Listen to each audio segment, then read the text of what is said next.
Hello friends, good morning to all of you. आज की इस वीडियो में हम लोग बात करेंगे क्या कि प्रेजेंट परफेक्ट कंटिन्यूअस टेंस क्या होता है। इससे पहले मैंने present indefinite, present imperfect, present perfect के बारे में मैंने बताया है। अगर आपने अभी तक इस वीडियो को नहीं देखा है तो डिस्क्रिप्शन में इसका लिंक मिल जाएगा, वहाँ से जाकर आप चेकआउट कर सकते हैं, देख सकते हैं। चलिए देन आप समझते हैं क्या कि प्रेजेंट परफेक्ट कंटिन्यूअस टेंस क्या होता है। सबसे पहले समझते हैं कि प्रेजेंट परफेक्ट कंटिन्यूअस में क्या है, प्रेजेंट का मतलब क्या होता है। अगर प्रेजेंट की बात करें तो जो अभी काम हम कर रहे हैं वो प्रेजेंट कहलाता है। परफेक्ट का मतलब क्या होता है कि वैसा काम जो पास्ट में बिगिन हुआ बट प्रेजेंट में, रिसेंटली प्रेजेंट में क्या हुआ, प्रेजेंट टाइम में कंप्लीट हुआ है। ठीक है ना। तो रिसेंटली कंप्लीटेड वर्क को हम परफेक्ट कहते हैं, लेकिन कंटिन्यूअस दिया हुआ, कंटिन्यूअस का मतलब क्या होता है कि काम अभी भी चल रहा है। अर्थात क्या हुआ, डिफिनेशन के माध्यम से हम लोग समझते हैं क्या लिखा हुआ है, it shows that the action began in the past, यानी कि वैसे एक्शन को दिखाता है कि जो बिगन हुआ है, यानी शुरू हुआ था, कब कहाँ हुआ था, तो पास्ट में शुरू हुआ था। And then continuing to the present time, जो कि अभी भी क्या है, कंटिन्यू है, अभी भी क्या है, कंटिन्यू है। वो क्या कहता है, आपका क्या कहलाता है, वो आपका कहलाता है प्रेजेंट परफेक्ट कंटिन्यूअस कहलाता है। समझ में आई बात यहाँ तक। एग्जाम्पल के माध्यम से हम लोग देख लेते हैं। जैसे क्या लिखा हुआ, I have been teaching tenses for 2 hours, मैं 2 घंटे से टेंस पढ़ा रहा हूँ। तो क्या देखिए कि मैं तो प्रेजेंट में कर रहा हूँ और क्या है कि 2 घंटा, यानी कि इससे पहले कि 2 घंटा से पढ़ा रहा हूँ, 2 घंटा मेरा कंप्लीट हो चुका है, उसके आगे भी मैं पढ़ाता ही हूँ। अब देख भी रहे, पढ़ा ही रहे, 2 घंटा तो मेरा कंप्लीट हुआ, लेकिन अभी भी काम क्या है, कंटिन्यू हो रहा है, अपने सामने पढ़ा ही रहे। तो क्या देखिए कि कंप्लीटेड एक्शन को बात कर रहा है, लेकिन फिर भी काम क्या है, कंटिन्यू है ना। तो इसलिए इसे हम क्या कहते हैं, प्रेजेंट परफेक्ट कंटिन्यूअस टेंस कहते हैं। अब कहिएगा सर इसमें हैज बीन कहाँ से आ गया, क्या स्ट्रक्चर कैसे फॉर्म हुआ, इसमें फोर कहाँ से आ गया, ये फोर कब लगता है, सिंस कब लगता है, उसको जरा समझाइए। तो चलिए समझते हैं हम उसको, पहले समझते हैं हम लोग फोर और सिंस में डिफरेंस क्या होता है, उसका अंतर क्या होता है। चलिए अगर हम बात कर ले सिंस का, किसका बात कर ले, सिंस का। अगर हम बात कर ले फोर का, सिंस और फोर की अगर हम बात करें तो सिंस हमें बतलाता है पॉइंट ऑफ टाइम। क्या बतलाता है, पॉइंट ऑफ टाइम बताता है, पॉइंट ऑफ टाइम के बारे में बात करता है। लेकिन अगर हम बात कर ले फोर का तो ये हमें बताता है पीरियड ऑफ टाइम। क्या बताता है, पीरियड ऑफ टाइम के बारे में बात करता है। किसका बात करता है, पीरियड ऑफ टाइम के बारे में बात करता है। अब कहिएगा सर समझे नहीं, पॉइंट ऑफ टाइम क्या होता है, पीरियड ऑफ टाइम क्या होता है। अगर हम पॉइंट ऑफ टाइम की बात करें तो वैसा टाइम जो एक फिक्स टाइम बोलता है कि नहीं वो फिक्स टाइम है, उसमें किसी प्रकार का किंतु परंतु नहीं होता, उसको हम लोग पॉइंट ऑफ टाइम कहते हैं। लेकिन पीरियड ऑफ टाइम क्या होता है, ये पीरियड ऑफ टाइम होता है कि वैसा टाइम जो क्या है कि एक ड्यूरेशन को बताता है, कोई फिक्स पॉइंट नहीं बता रहा है, वहां पे उसको कहते हैं हम लोग पीरियड ऑफ टाइम। जैसे एग्जांपल के माध्यम से हम लोग समझते हैं। अगर हम बात कर ले एग्जांपल की, जैसे अगर हम बात करें सिंस मॉर्निंग, क्या बात कर ले, सिंस मॉर्निंग बात कर ले, तो सिंस क्या है, मॉर्निंग है। सिंस मॉर्निंग ये क्या बतलाता है कि सुबह से, एक फिक्स टाइम है कि सुबह से ही। लेकिन अगर हम यहाँ पे बात कर ले फॉर 2 आवर्स, क्या बात कर ले, फॉर 2 आवर्स, 2 घंटे से, ये फिक्स नहीं है कि सुबह का 2 घंटा है कि शाम का 2 घंटा है कि रात का 2 घंटा है, तो फिक्स नहीं है, इसलिए इसको कहते हैं पीरियड ऑफ टाइम कहते हैं। समझ में आया। सिंस मॉर्निंग मतलब सुबह से फिक्स है कि सुबह से, इसलिए इसको हम पॉइंट ऑफ टाइम कहते हैं। अगर हम बात कर ले यहाँ पे सिंस बात कर ले, सिंस मंडे बात कर ले, यानी सोमवार से, क्या बात कर ले, सोमवार से। अगर यहाँ बात कर ले फॉर 2 डेज, अब किस 2 दिन से ये पता नहीं है, तो इसलिए यहाँ पे फॉर का प्रयोग करते हैं। अगर हम बात कर ले यहाँ पे सिंस जनवरी, क्या बात कर ले, सिंस जनवरी बात कर ले, क्या बात कर ले, बात कर ले सिंस जनवरी। अगर यहाँ पे बात कर ले सिंस, तो क्या बता रहा है, ये पॉइंट ऑफ टाइम बता रहा है, अर्थात किस मंथ के, यानी जो मंथ होता है, मंथ के किस मंथ से, तो जनवरी से, फिक्स पॉइंट बता दिया यहाँ पे। लेकिन पीरियड ऑफ टाइम बता देगा फॉर 2 मंथ्स या फॉर 5 मंथ्स, यानी अर्थात 5 मंथ्स, कौन सा 5 मंथ पता नहीं है कितने मंथ से हो रहा है, लेकिन फॉर 5 मंथ्स, ये फिक्स टाइम नहीं बता रहा है, इसलिए इसको पीरियड ऑफ टाइम कहते हैं। समझ में आया। Since Monday, since morning, since January और सिंस लास्ट नाइट, क्या लिखा रहेगा, सिंस लास्ट नाइट लिखा रहेगा। ये भी क्या बताता है आपको, सिंस के बारे में बताता है। लेकिन ध्यान रखना है अगर सिंस लिखा हो अगर यहाँ लास्ट लिखा हो, क्या लिखा हो, लास्ट लिखा हो, अगर लास्ट से पहले किसी प्रकार का आर्टिकल का प्रयोग हो, क्या हो, आर्टिकल का प्रयोग हो, द लास्ट नाइट लिखा हो, क्या लिखा हो, द लास्ट नाइट लिखा हो, तो उस कंडीशन में यहाँ पे सिंस का प्रयोग हम लोग नहीं करते हैं, ये सिंस रॉन्ग हो जाता है। तब यहाँ पे लिखाएगा उस कंडीशन में for the last night, for the last night हो जाएगा यहाँ पे। समझ में आया बात यहाँ तक? अगर लास्ट नाइट लिखा हुआ तो सिंस का प्रयोग करेंगे, लेकिन अगर लास्ट से पहले कोई आर्टिकल ए एंड द का प्रयोग हो गया तो वहाँ पे सिंस का प्रयोग ना करके फॉर का प्रयोग करते हैं। समझ में आया? और साथ ही साथ ये भी समझना है यहाँ पे क्या कि अगर फॉर का प्रयोग हम करते हैं, फॉर का प्रयोग करते हैं तो हमेशा हमेशा न्यूमेरल नंबर आता है। इसमें क्या आता है कि नंबर किसकी बात करता है? ये नंबर की बात करता है। देखिए यहाँ पे क्या लिखा हुआ है, 2 आवर्स 5 आवर्स, ठीक है ना। आज जैसे मान लीजिए फॉर 10 डेज बात करें तो यहाँ पे क्या देख रहे हैं, 10 का बात आया यहाँ पे। और साथ ही साथ यहाँ देखना है कि जिससे इसमें बात करेंगे इसका प्रयोग इसमें इस तरह से भी हो सकता है, इसे बोलेगा सिंस 10 o'clock, सिंस 10 o'clock की बात करेगा, इसमें 10 o'clock की बात करेगा, लेकिन इसमें किसकी बात करेगा? आवर्स की बात करेगा। तो इस सिंस और फॉर में इस प्रकार से हमने डिफरेंस समझा। क्या फॉर डैट यहाँ पे नंबर का स्पेलिंग जरा गलत हो गया था यहाँ पे नंबर। तो नंबर क्या होता है? अगर हम नंबर की अगर हम बात कर ले यहाँ पे तो क्या होगा? नंबर में यहाँ पे ये नंबर जब भी बात करेगा तो किस में फॉर का प्रयोग होगा, लेकिन यहाँ पे जब पॉइंट ऑफ टाइम की बात करेगा तो यहाँ पे सिंस का बात होगा। यहाँ पे समझ में आया? इस प्रकार से हमने क्या समझा कि सिंस और फॉर में क्या अंतर होता है, किस प्रकार से हम यूज कर सकते हैं सेंटेंस में, क्या इसका स्ट्रक्चर किस प्रकार से फॉर्म होता है। चलिए देखते हैं। अब हम लोग समझ लेते हैं कि वो भी सेंटेंस का स्ट्रक्चर किस प्रकार से टेंस का स्ट्रक्चर बनता है। आपको मैंने प्रीवियस वीडियो में बताया था किसी भी सेंटेंस का स्ट्रक्चर बनाना तो 3 चीज का ध्यान रखना है, सब्जेक्ट वर्ब ऑब्जेक्ट। क्या रखना है ध्यान? Subject verb object, subject verb और ऑब्जेक्ट ध्यान रखना है। क्या ध्यान रखना है? 3 चीज, सब्जेक्ट वर्ब ऑब्जेक्ट। इस बात को आप ध्यान रखिए, माइंड में इस बात को हमेशा के लिए रख लीजिए कि जब भी सेंटेंस बनाना है इंग्लिश ग्रामर में तो 3 चीज ध्यान रखना है, सब्जेक्ट वर्ब ऑब्जेक्ट। इसके अलावा आपको कुछ ध्यान रखने की जरूरत नहीं है। समझ में आई बात यहाँ तक? चलिए very good. Subject verb object को ध्यान में रखना है। अगर हम बात करें subject plus verb plus object तो आपको जस्ट बताए थे उसमें भी क्या कि जो मेरा वर्ब होता है इसमें वर्ब 2 प्रकार के होते हैं, एक हेल्पिंग वर्ब होता है, एक मेन वर्ब होता है। अगर हेल्पिंग वर्ब की हम बात कर ले एक क्या होता है? मेन वर्ब होता है। हेल्पिंग वर्ब इसमें क्या हो जाएगा? हेल्पिंग वर्ब की बात करें इसमें हेल्पिंग वर्ब का क्या हो जाएगा? वर्ब क्या होगा? हैव या हैज होगा। क्या होगा? हैव या हैज होगा। लेकिन अगर मेन वर्ब की बात कर ले, मेन वर्ब की बात कर ले तो क्या होगा? V4 होगा। क्या होगा? V4 होगा। V4 का मतलब क्या समझे आप यहाँ पे? V4 का मतलब समझे क्या? वर्ब का जो बेस फॉर्म होता है, जो बेस फॉर्म होता है उसमें ing लगा देते हैं तो क्या बन जाता है? मेरा V4 बन के रेडी हो जाता है। और साथ ही साथ इसमें क्या करते हैं? हैव और हैज बीन के साथ हम क्या करते हैं? इसमें बीन का प्रयोग कर लेते हैं। क्या करते हैं? बीन का ही प्रयोग हम लोग कर लेते हैं। यहाँ पे समझ गए बात को? हैव या हैज प्लस बीन और क्या हो जाएगा आपका? ये वर्ब का फोर्थ फॉर्म हो जाएगा, अर्थात तो V1 में ing लग जाएगा, देन ऑब्जेक्ट हो गया। देखते इसमें हम लोग फॉर या सिंस का प्रयोग करते हैं। किसका प्रयोग करते हैं? फॉर या सिंस का प्रयोग करते हैं। फॉर या सिंस का प्रयोग करते हैं। जैसे ही फॉर या सिंस आएगा तो प्लस टाइमिंग वर्ड अपने साथ लेकर आएगा। प्लस क्या होगा? टाइमिंग वर्ड अपने साथ लेकर आएगा यहाँ पे। जैसे अगर एग्जांपल की बात कर ले हम लोग, क्या लिखा हुआ है यहाँ पे? जैसे हम एक सब्जेक्ट लेते दे तो क्या होगा? दे हैव, क्योंकि दे क्या है आपका? सब्जेक्ट इस थर्ड पर्सन का प्लूरल नंबर है और थर्ड पर्सन का प्लूरल नंबर हमेशा अपने साथ क्या होता है? प्लूरल वर्ब को लेकर आता है। हैव हो गया यहाँ पे, दे हैव। उसके बाद क्या होता है? बीन होता है। क्या होता है? बीन होता है। तो बीन के बाद क्या चाहिए हमको? V4 चाहिए। तो V4 क्या? स्पीकिंग हम मान लेते हैं। क्या मान लेते हैं? स्पीकिंग ले लेते हैं हम। अब कुछ भी ले सकते हैं, दे हैव बीन स्पीकिंग हो गया। अब उसके बाद हम कोई ऑब्जेक्ट यहाँ पर नहीं ले रहे हैं, सिर्फ क्या कर रहा है? वो बोल रहा है। किस पे बोल रहा है? अगर मान लीजिए वो टेंस पर बोल रहा है और टेंस हम लिख सकते हैं, टेंस मेरा ऑब्जेक्ट हो जाएगा, ठीक है, हम टेंस नहीं ले रहे हैं।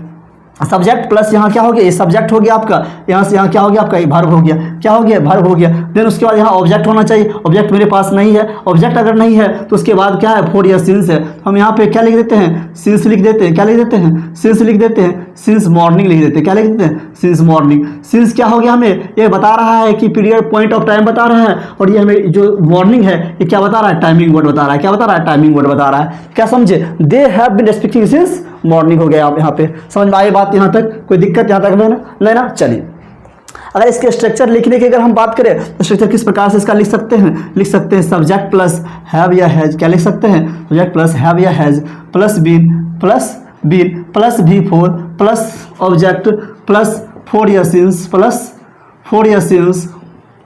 प्लस क्या होगा? Timing word. प्लस क्या होगा? यहाँ पे टाइमिंग वर्ड हो जाएगा। क्या हो जाएगा यहाँ पे?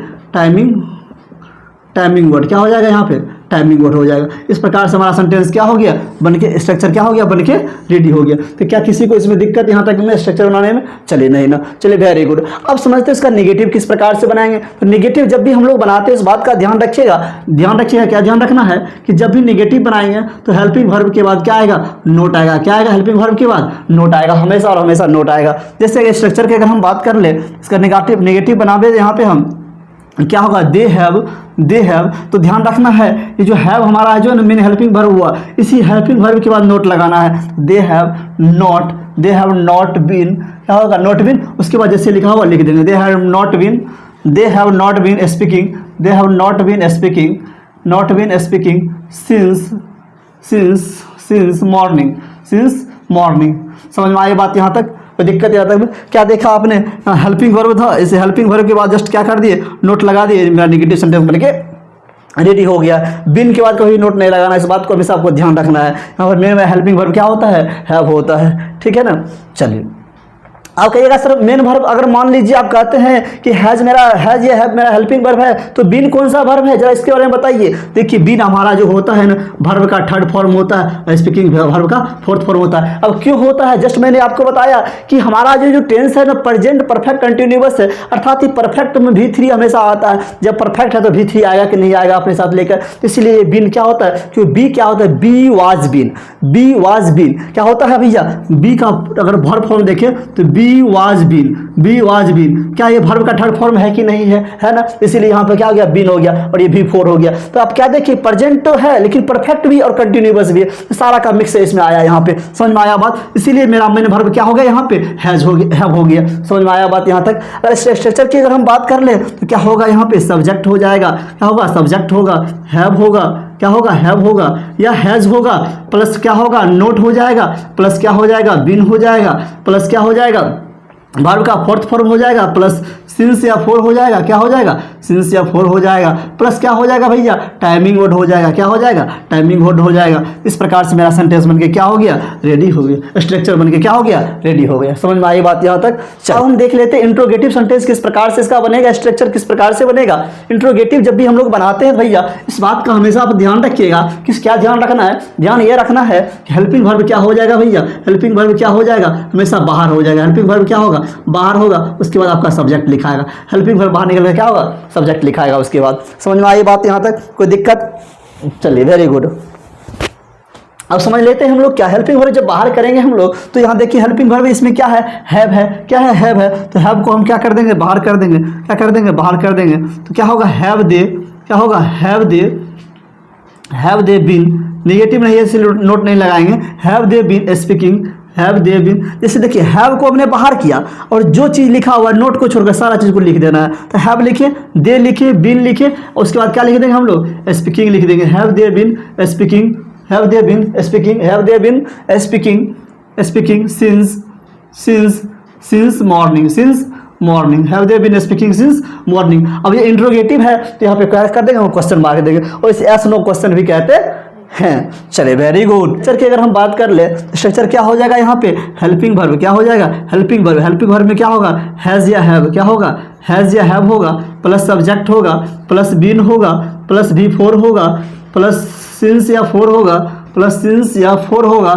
सिंस या क्या हो जाएगा, फोर हो जाएगा, प्लस क्या होगा, टाइमिंग वर्ड हो जाएगा, क्या हो जाएगा, टाइमिंग वर्ड होगा, प्लस क्वेश्चन मार्क होगा। इस प्रकार से हमारा स्ट्रक्चर क्या हो गया, बनके रेडी हो गया, क्या हो गया, बनके रेडी हो गया। अगर हम नेगेटिव इंट्रोगेटिव नेगेटिव की अगर हम बात कर ले तो क्या होगा, जब भी इंट्रोगेटिव नेगेटिव की बात करते हैं भैया तो उसमें क्या होता है, हेल्पिंग वर्ब होता है और सब्जेक्ट होता है, सब्जेक्ट के बाद जस्ट क्या हो जाता है, नोट हो जाता है। ये क्या होता है आपका इंट्रोगेटिव नेगेटिव में हो जाता है। अगर हम यहाँ पे बात कर ले सेंटेंस को अगर हम देखें तो चलिए यहाँ पे सेंटेंस को अगर हम देखते हैं, sentence they have been speaking since morning लिखा हुआ है, तो यहाँ पे क्या कर देंगे, हेल्पिंग वर्ब को बाहर करेंगे। जैसे उसके बाद क्या होगा, हैव दे, उसके बाद क्या बोले थे आपको, जस्ट यहाँ पे सब्जेक्ट के बाद क्या आएगा, नोट आ जाएगा, क्या आ जाएगा, नोट आ जाएगा। जब नोट आ जाएगा तो have they not been speaking हो जाएगा ना, have they not been speaking since morning. चलिए सिंस क्या हो जाएगा, मॉर्निंग हो जाएगा, सिंस क्या हो जाएगा, मॉर्निंग, क्योंकि यहाँ पे क्वेश्चन मार्क लगाया जाएगा क्योंकि ये क्या है, इंट्रोगेटिव नेगेटिव है। अगर इसके स्ट्रक्चर की अगर हम बात कर ले, स्ट्रक्चर किस प्रकार से बनाएंगे तो यहाँ पे क्या लिखेंगे, हेल्पिंग वर्ब में क्या होगा, हैव या हैज हो जाएगा, उसके बाद सब्जेक्ट हो जाएगा, उसके बाद नोट हो जाएगा, प्लस बीन हो जाएगा, देन उसके बाद क्या हो जाएगा, भी का वर्ब का फोर्थ फॉर्म हो जाएगा, प्लस क्या हो जाएगा, सिंस या फोर हो जाएगा, प्लस क्या हो जाएगा आपका, टाइमिंग वर्ड हो जाएगा, प्लस क्या हो जाएगा, टाइमिंग वर्ड हो जाएगा, प्लस क्वेश्चन मार्क यहाँ पे हो जाएगा यहाँ पे। समझ में आया? आप इस प्रकार से मेरा स्ट्रक्चर बन के ये रेडी हो गया। अब समझ लेते हैं हम लोग क्या है कि WH क्वेश्चन क्या होता है। क्वेश्चन जब भी हम लोग बनाएंगे तो ध्यान रखना उसमें क्या है कि WH वर्ड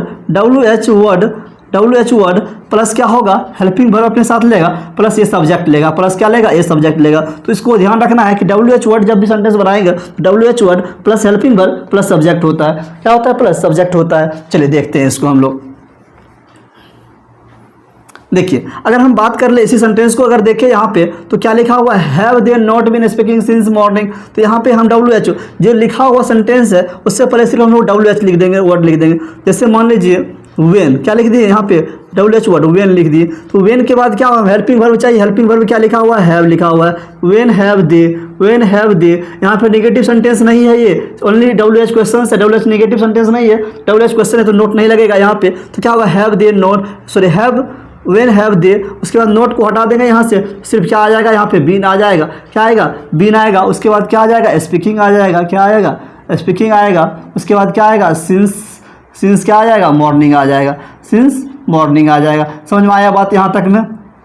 कोई दिक्कत यहाँ तक में? इसका स्ट्रक्चर किस प्रकार से हम लिख सकते हैं, तो लिख सकते हैं इस प्रकार से।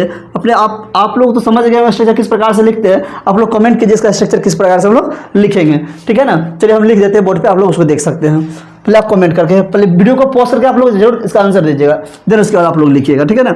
WH वर्ड क्या है, WH वर्ड प्लस क्या लिखना है हमको, हैव या हैज, प्लस क्या लिखना है, हेल्पिंग वर्ब। हेल्पिंग वर्ब में क्या होगा, हैव या हैज होगा, प्लस क्या होगा, सब्जेक्ट होगा, प्लस बीन होगा, प्लस क्या होगा, बीन के बाद क्या हो जाएगा, बीन के बाद आपका वर्ब का फोर्थ फॉर्म हो जाएगा। देन उसके बाद फोर या सिंस हो जाएगा, प्लस क्या हो जाएगा आपका, टाइमिंग वर्ड हो जाएगा। क्या हो जाएगा, टाइमिंग वर्ड हो जाएगा। क्या होगा, टाइमिंग वर्ड हो जाएगा। यहाँ पे समझ में आए बात यहाँ तक, प्लस क्वेश्चन मार्क हो जाएगा। तो इस प्रकार से हमारा स्ट्रक्चर बन गया। क्या हो गया, ये रेडी हो गया। क्या होगा, स्ट्रक्चर बन के हमारा ये रेडी हो गया। अब समझ लेते हैं हम लोग क्या है कि WH नेगेटिव क्या होता है। WH नेगेटिव की अगर हम बात कर ले तो जो लिखा हुआ हमारा ये WH वर्ड है, बस इसमें क्या करना है, सब्जेक्ट के बाद सिर्फ नोट लगा देना है। क्या करना है, सब्जेक्ट के बाद नोट लगाना है। अगर हम बात कर ले यहाँ पे वेन, इसी को अगर लिखे वेन हैव, क्या लिखे भाई, when have they not been speaking since morning। since क्या हो जाएगा, since morning हो जाएगा। तो क्या समझे यहाँ पे, WH word helping verb subject के बाद नोट लगा दिए, सारा सारा वही लिख दिए यहाँ पे। स्ट्रक्चर की अगर हम बात कर ले तो क्या हो जाएगा यहाँ पे, WH वर्ड हो जाएगा। क्या होगा, WH वर्ड होगा प्लस हैव या हैज हो जाएगा, प्लस सब्जेक्ट हो जाएगा, प्लस नोट हो जाएगा, प्लस क्या हो जाएगा, बीन हो जाएगा। नोट प्लस बीन हो जाएगा, प्लस V4 हो जाएगा, प्लस क्या हो जाएगा, V4 के बाद फोर या सिंस हो जाएगा, प्लस क्या होगा आपका, टाइमिंग वर्ड हो जाएगा, प्लस क्वेश्चन मार्क हो जाएगा। इस प्रकार से हमने क्या समझा कि WH नेगेटिव का सेंटेंस का स्ट्रक्चर किस प्रकार से बनाते हैं, और इस तरह से हमने क्या समझा कि प्रेजेंट परफेक्ट कंटिन्यूअस टेंस किस प्रकार से सीखते और समझते हैं, ठीक है। इसके नेक्स्ट वीडियो में हम लोग डिस्कस करेंगे क्या, इसके प्रैक्टिस क्वेश्चन को डिस्कस करेंगे। और इस वीडियो में इतना ही, मिलते हैं नेक्स्ट वीडियो में। Thanks for watching this video. जय हिंद, जय भारत।